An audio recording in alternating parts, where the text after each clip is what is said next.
Reddit's dark side covers sensitive topics and could be a possible trigger for some. These stories are narrated exactly how they are written by the original poster. Viewer discretion advised. Welcome back to another episode of Reddit's Dark Side. Do you guys have a story you would like to have shared on this podcast? Feel free to email me at redditsdarkside@gmail.com. Also, feel free to check out the subreddit Reddit's Dark Side Real, where you can share your stories or read along to others. If you enjoy this podcast as much as I enjoy making it for you, please leave a review. It helps the channel grow.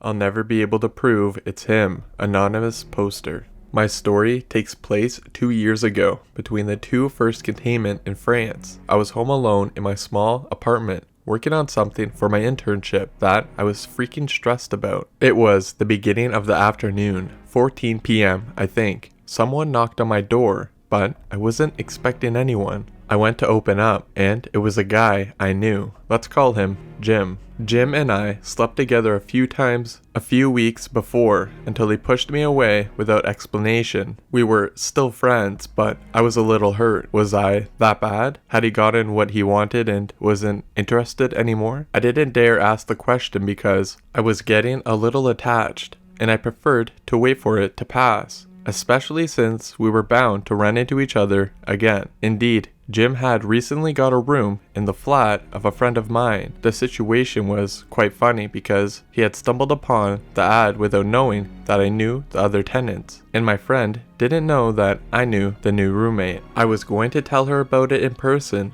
when we met again in college for our midterms. So I knew I was going to see Jim again, but I didn't expect to run into him so soon after he moved in, let alone during a surprise visit from him to my apartment. I asked him what he was doing there. He said he was bored at the dorm and was just passing through. I invited him in. I was a bit uncomfortable because I still liked him, and we had left without any explanation about his rejection before he moved in with my friend. We talked for a while about travel things, but strangely enough, I still remembered the main points. Then he wanted to show me a new kind of massage against my stress that he had seen on TikTok. I hesitated a bit, but I was still uncomfortable. "Do you trust me?" he asked. "Yes," I replied. I sat on the floor and he touched my back for a while. Then ditto once I was laying down. I don't remember everything except that at one point his arm was around my neck and I thought, I'm not sure I can breathe. And then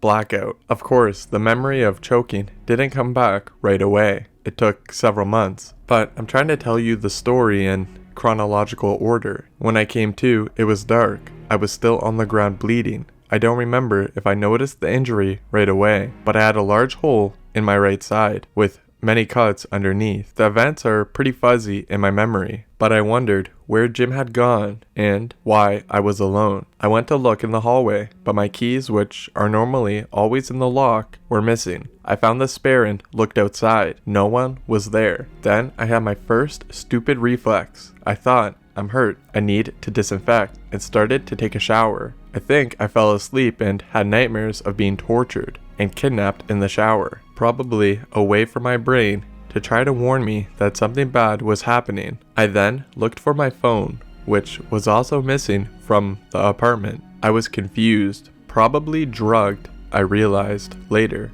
I decided to go to bed to resume the search after resting. I told myself, if I'm still hurt when I wake up, it must be real. It seemed very logical in my mind at the moment. When I woke up, my mind was already a little clearer, but I was still not totally myself. It was 21 p.m., I think. I was still bleeding. I looked for my phone again, and I started to panic as I couldn't find it. I tried to calm down. I told myself that it was probably there somewhere. I just had to ask someone to call me. I contacted my best friend, let's call him Tom, via Messenger through my computer. I still had a hard time unlocking my computer. I couldn't type my code. I think I was still drugged. Luckily, Tom was online. He tried to call me on my phone, but no ringing could be heard in the apartment. I think he figured out that I wasn't in my right mind because he called me a messenger to see if I was okay. It was he who gave me the details of our conversation. I have almost no memory of it. I said, if you think you've been hurt, do you call the fire department or the police first? He freaked out and asked me to explain what was going on. I was very confused, but I think he got the gist of it. He asked, did Jim do this to you? I don't know. Maybe. I was still in denial at that point. Tom called the police on me. He couldn't come to help me himself because he was studying in another city. As I waited for the cops to arrive, I began to realize that I had completely messed up the crime scene by touching everything, looking for my phone. Not to mention the shower and the nap, which could have killed me in retrospect. I was still in no pain though, and the hole in my side started to hurt when I was taken care of by the paramedics that the cops called when they saw the extent of my injuries. I had to undergo surgery as a result of this assault, which took me months to accept as attempted murder with a knife. I had a hole in my liver, a pneumothorax, and was bleeding a lot. Luckily, my other organs were not affected. While I was in the hospital, the cops came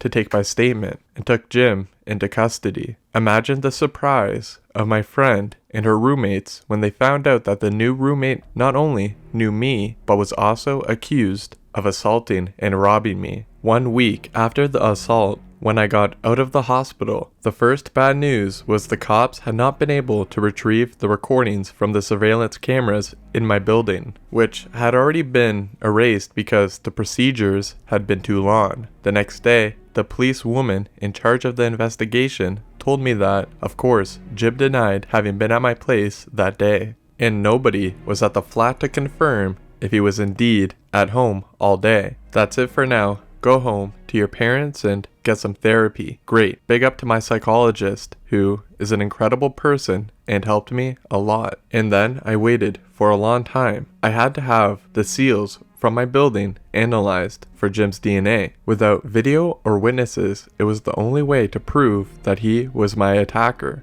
or at least that he was in my apartment that day. It took 1.5 years to get the prosecutor's verdict. No further action. No identifiable DNA other than mine had been found at the crime scene. I probably destroyed everything with the shower. So there you have it. We can't pursue the investigation. I can never prove it was Jim. I don't have any memory of the assault itself. I don't think I'll ever find them, but I have no doubt that Jim did this to me. I think if I ran into him, I would freeze like a rabbit in front of a car. Today, I am much better, but I still suffer from PTSD. For a while, I couldn't drink alcohol because the drunken feeling reminded me of when I was going to be unconscious. Now, I only panic when I'm with someone and have trouble breathing. I can't pull the blanket over my face if I'm in bed with my boyfriend, for example. And most of all, it makes me sick to know that Jim is free to live his life and to hurt someone else. Thanks to those who will take the time to read my story. This will be my only Reddit post. I just needed to share it somewhere.